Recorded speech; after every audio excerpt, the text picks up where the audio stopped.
Hey everybody, welcome to DBS Films Podcast. My name is Kellen. With me as always is my brother Brennan. Together we make movies with DBS Films. Today's episode, we're going to be talking about how to handle the dreaded P word in the film industry, which is pickups. What is a pickup? That is any shot that is outside that principal photography that you are doing. And the reason it is so dreaded is because it typically costs a lot of resources and time, but it is something that is simply a fact of reality. So we're going to go ahead and hop into these next two episodes discussing how you should approach pickups, if you even need pickups, and all of those fun things. As always, be sure to take a look at our Discord channel online because we make movies for our fans, with our fans. So if you ever want to be part of the movie making process, behind the scenes, on set with us, that is the place to be. Also, at this time, or in the Forest could be out. If it is, be sure to go ahead, give us a rent and a review, as it is greatly appreciated and allows us to continue to do what we want to do, which is provide these opportunities to our amazing community. So we are hopping in. As always, this is something I absolutely hate. I've vented my frustrations on a few of the other podcasts about how, like, my big goal is that we get through production without any pickups. But I think the best place to start is kind of just mention why pickups are such a massive issue. And I think for me, it's two reasons. One obvious reason, it's going to cost you a lot more money for the little bit of time that you need, because if you're doing a full shoot, you typically get the benefit of having multiple days, which will bring the cost down. So you basically have a very expensive single 1 or 2 day, flying actors back. All of those things can quickly add up. But I think the second thing is it slows down post-production dramatically as well too. It's kind of like a mental thing over you where, like, you're not really finalizing the polishing of it because, hey, you still need to get scenes, you still need to get pickups done. And I kind of look back to The Haunting of the Murder House. While we did have planned pickups, it was really something where I feel like that kind of slowed down getting the final polishing because we needed those. So what's kind of those overall negatives from any pickup shots? Well, I think every movie is going to have pickup shots. I really don't think that there's ever going to be a movie where we complete that doesn't need some kind of pickup shots. But that being said, there's two types of pickups. There's good pickup shots, which are shots that you can basically do yourself or do with your friends, or kind of, hide some of the things that essentially you don't need the main actors to do. And that's usually what we've done the last couple of movies. Girl in Cabin 13 had a little bit of stuff like that, where it was me and Dylan with the glass break scene was a pickup. Um, Murder House, obviously, outside of Kel having the van, we had some small little pickups that we did. And then Forest to Death, there was also some small little pickups, but none of them really needed the main actors to come back, which obviously saves you money. They were just mainly pickups to kind of smooth over the production and kind of just add in inserts. Force of Death was the alarm clock scene and the dripping faucet in the intro. But the other ones are the bad pickups. And those are the ones that happened in the Morgan estate, where we had to rent the entire house again. We had to have the principal cast come back out again. And they're just very cost intensive. If you have a day like this, it's easily 20% of your budget to get everybody back. And it's just a huge money suck. And it's the same thing now with horror, or not Horror in the Forest, but with the Bigfoot project. We have to get everybody back out here, and we have to get everyone to travel. Everything's expensive. Everything to come back out to do these last couple shots is just difficult. That being said, it is sort of a blessing because I was able to review the footage. I'm able to edit the movie. I understand what I need. So I do think it's going to make a better movie. Now it's going to justify, is it worth the 20-25% extra money that I'm going to cost to get everyone out here? Again, is it going to make the movie 25% better? I don't know. But, we are where we are now. There's no changing it. So we're just going to, move forward and make these last couple of shots the best they possibly can be. So I'm really glad that you brought up kind of not all pickup shots are equal, because I think the first episode that we're going to talk about right now is really going to be determining if you need pickup shots and what degree of pickup shots that you actually need. Because I will agree with you, all shots need pickup shots to some degree. So as much as my wishful thinking is, and I think the main reason it comes from, and it also comes from why you need to be an editor, why you need to edit your movies, why you need to understand this, is one, you will see what pickup shots you need a lot sooner. And I mean, it is something where even while we're doing on the day of editing, a lot more with cinematic than found footage, just from the nature of it, I'll start to create a little list of little kind of insert shots. So I think let's talk about the 2 degrees of pickup shots right now that you're kind of mentioning. One, catastrophic. Catastrophic is you cannot make the movie without this scene, in my opinion. If you don't have this scene, you cannot make the movie. The movie will not work without it. It will be completely stunted. And for instance, a good example is in the Bigfoot project. We need to have a pickup where basically it is kind of the last scenes of the movie because it rained out and it rained out the entire time. It rained out enough to delay us that we weren't able to do it. Something comes up that you cannot do. Another catastrophic one, I would say, was the Morgan estate, where we needed to bring the actors back, like you said, to basically get the intro and some connecting. But even then, we were a bit creative with that. So catastrophic is really that whole scene, bringing people back, trying to formulate it. And then the basic pickups are little inserts to improve it, as you mentioned. An alarm scene here, a hand does this. Haunting the Murder House had us making concoctions, had us making little things, had us turning on C-stand lights. So you want to kind of talk about those two differences and how the tiny pickups are actually, we've gotten very good at, in my opinion, of adding 1 or 2 scenes. And again, we're able to do this in our normal process of, testing things, doing different things. A lot of times we'll be filming for one movie and also get a pickup for another movie, which is what we did on set for the Bigfoot project. So you want to kind of discuss that difference between the catastrophic ones and the more friendlier, improvement pickups, because I think those are really the 2 sets that you have. Yeah, the improvement pickups, even Hollywood movies, they'll do these. They'll have small little ones. If you watch the behind the scenes of James Wan when he did Saw, they ran out of money essentially, and he had a whole bunch of his friends do small little inserts. I mean, they kind of did what we did in the Morgan estate, where it was people's feet, it was hands. You never see the real actors. Things are silhouetted, but they just kind of add they add to the continuity of the movie, the smoothness of the movie, and it just creates better editing. And those are fine. And it's almost impossible, like I said before, to make an entire movie because things are they just don't cut together, or there's just some kind of small issues, or you just wish you had these other shots where you can go back and get them. And those are normal. Like, that's going to happen. But if you're good with the camera, if you are the DP, then getting these shots is not difficult. Where you kind of run into problems if you have to go back and you have to hire your DP again and you have to rent the equipment, then it's going to cost you a lot of money. And that's what happened in the Morgan estate. I was not shooting at the time, so I had to hire the DP, and we had to go back and rent all the camera gear. Camera gear is expensive if you're only shooting for one day. They charge you pretty much the 3 to 5 day rate for just one day, because nobody really rents a camera for one day. So, that's why we always recommend to learn how to DP, or at least shoot your own movies, and have a camera on hand, because these things are going to come up. They're not going to go away. I anticipate for every movie that I make from here on out to have small little things in there that just need to be fixed up. The ones you want to avoid, obviously, is the catastrophic stuff. But I mean, if you look at Devil in the Room and Morgan Estate, those are catastrophic failures. One, we had to bring the girl back to do the intro 100%. But with Devil in the Room, the ending of that movie, it wasn't catastrophic, but if we would have released it with what we had, it would have been really, really bad. And then Morgan Estate had a lot of stuff where it was towards the end of the movie where she sees the ghost girl.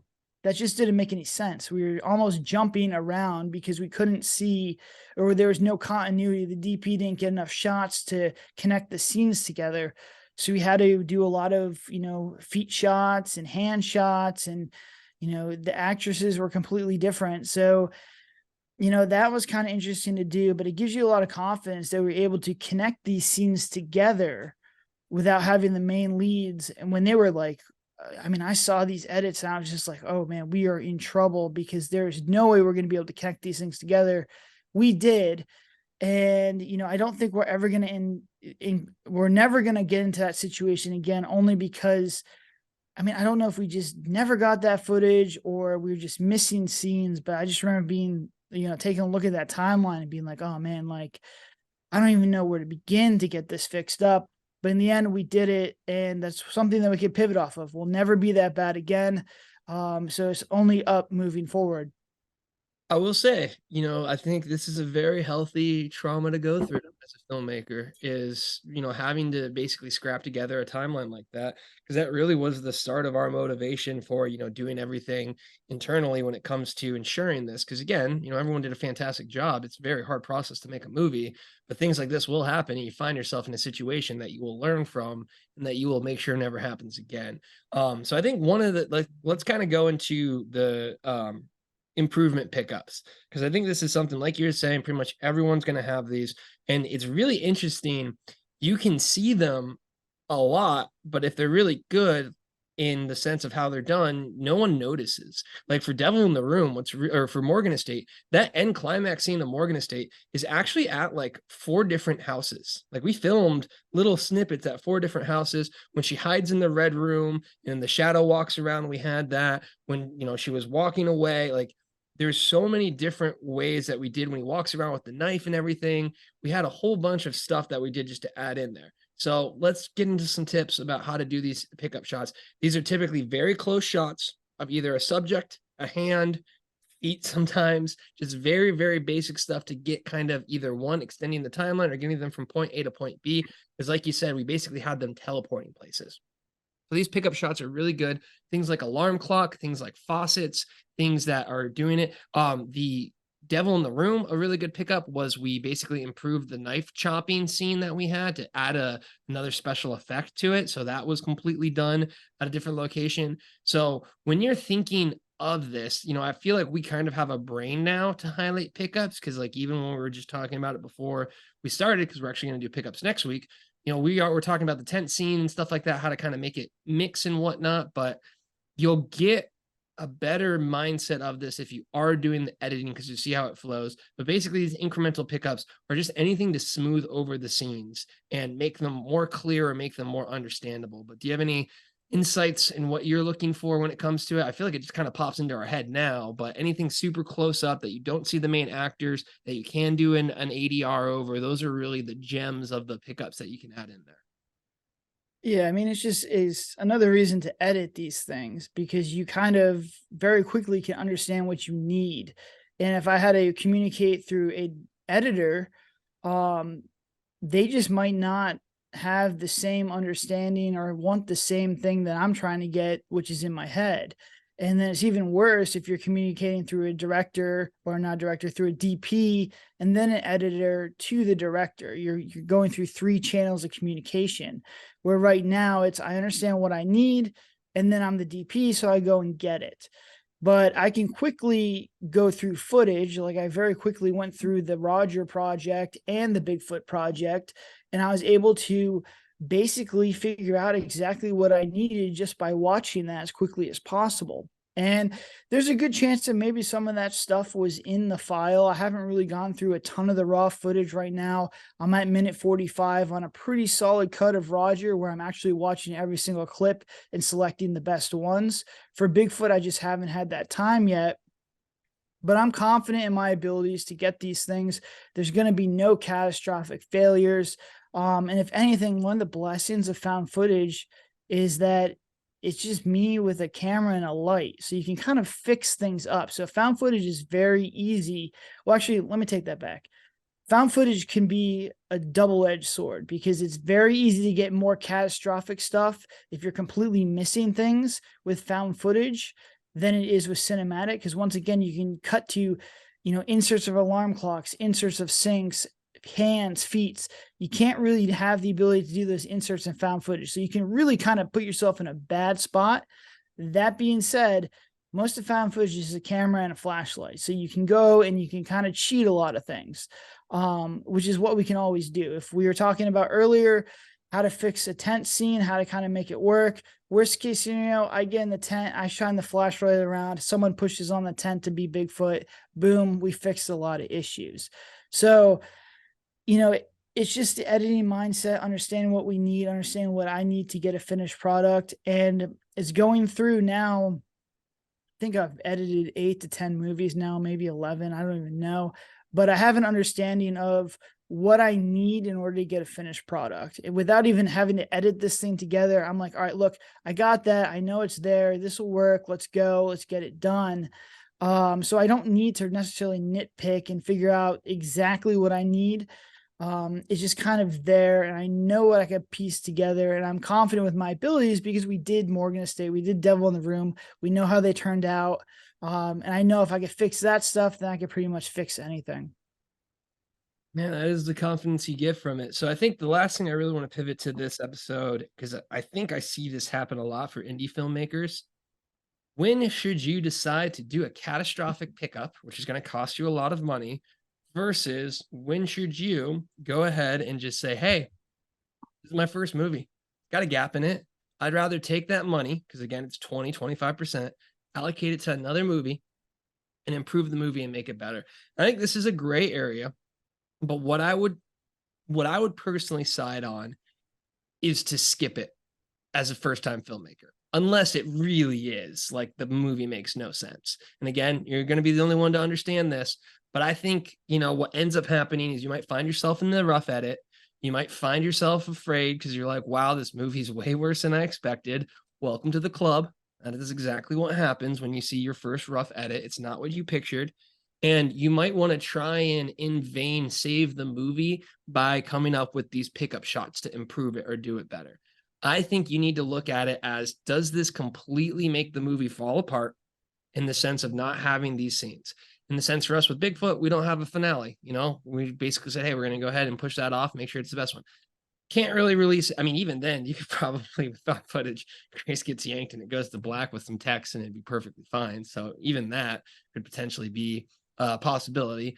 But I think, in my experience, I think people are more gung ho to do pickup shots to try and salvage their movie than to basically allocate it to another movie. So I think this is a really, really hard one to see. I think my concept would be is really put it down on paper, see what those costs are going to be, see if it's worth it, in your opinion, to go ahead and do this. See if you can do cheap, freer versions of this, which again is why you should be a DP yourself and an editor so you can kind of scrap things together. See if you can be creative at first. But I would almost say if it's your first time as a filmmaker, you're probably overestimating that you actually need these pickups. And again, that's just my personal opinion. What do you kind of feel, Brendan, on what's that needle that says, I need pickups?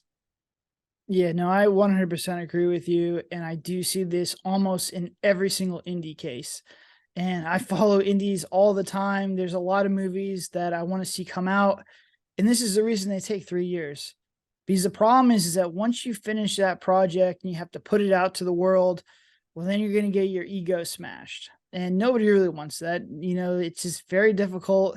You're protected in the editing room. Everything's fine. You can always make changes. You can always make it better.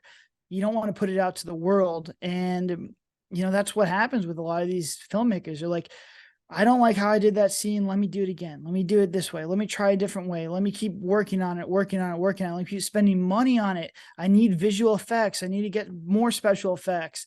All this stuff adds up with money. When I kind of look at it, and I said before, is this 20% that I'm going to have to spend going to make the movie 20% better? And I think unless you have a catastrophic failure, and really I would say the only one that was a catastrophic failure that we've ever had was Morgan Estate, where we had to get that intro because it was tied to the main plot of the movie. It's one of the reasons now why we always do our intros with another character that's really not related to the main plot that we can always bring back. Or if something happens, we can just get another actor to get in there and just get yeeted or killed or, whatever we want to do to them. But this one was a main character that needed to be part of the movie. So that was the only catastrophic one. Devil in the Room was not very, it was messy, but it wasn't catastrophic. And even this one, like you said, now thinking about it, the movie's an hour and 10 minutes right now. We could just have that tent smash in and then they all scream and die. And then we have the ending that we have on there now, and we have a full movie. Like Bigfoot could be a completed movie. Is it going to be as cool as it would have been? No. But here's the thing. If this was my first movie and they, for whatever reason, like Andrew or Tatum, or they just didn't want to come back, I would have just released this movie. I wouldn't try to do anything else. I would have got it done and just, sent it off. And I think a lot of filmmakers, need to kind of do this stuff. And it's a lot easier when you're working on multiple projects because, as we're going through the projects now, I'm like, listen, I have Roger project in the pipeline. I have Bigfoot project in the pipeline. We're working now on Girl in Cabin 14. These things just need to be uploaded and out the door, right? And I don't think I'm giving them any less love than I did any of the other stuff. I'm just not nitpicking over small stuff. I kind of look at this, I'm like, hey, is it worth it to spend 3 to 4 hours really trying to edit this scene to where it's absolutely perfect? Or should we just kind of go with the flow, get a couple of inserts and put them in there and just get it done? And for the most part, that's the correct choice. I can sit there, and there's a lot of times, and Kel will attest to it, we're all putting a ton of time and effort to try and clean up and make a scene better, in my opinion, or just like in my head, make it better. And it turns out it's worse than what the original was. And honestly, that's kind of a metaphor for filmmaking. You spend all this money and do all this effort, and it's usually the turn off the lights, and that's the best lighting you're going to get.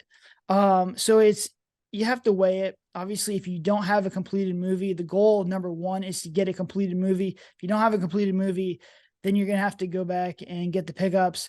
But if you have something that can be released and you can get feedback on, you get marketing data on, you can get reviews on, kind of take a look at that, because I think that 20 to 30% extra money, that 20 to 30% extra time is beneficial to just get your second movie out. Yeah, I completely agree. And I can definitely attest to that. Specifically, the murder house key scene was one of my favorite ones, where it's like, what happened here? But you get blinded in the editing room. I mean, that's the thing. You get so focused on these scenes and things like that, you miss the forest through the trees and everything. So that's really going to go ahead and wrap up this episode. I did actually think you brought up a good point of if you can even get the actors back. That's a big one, because I mean, again, this also goes to a testament of people have different schedules and stuff like that, and why you should always be super friendly on set to everyone, because hey, you're really dependent on this entire team. It's another reason we keep the team as tight knit as possible when it comes to how many people are required. Because again, if you're looking at where we're at now as DBS versus where we were, we've already been able to cut what we would need as a callback, in half. And we'll go into more detail on that in the next episode. This is going to go ahead and wrap up this episode on pickups, on if you should or shouldn't do them, what there's kind of involved in there. Hopefully, if you are a filmmaker, you've kind of gotten some lessons. Be prepared for these bad boys. That's why we always tell you to have another day in your schedule so you can try and avoid these as much as possible. So always be sure to take a look at our Discord channel online. We make movies for our fans, with our fans. So if you ever want to be part of the movie making process, go ahead and take a look at us online there. And also, Horror in the Forest could be out now, could be out very soon. Wrench and review means the world to us. But until then, have a good one.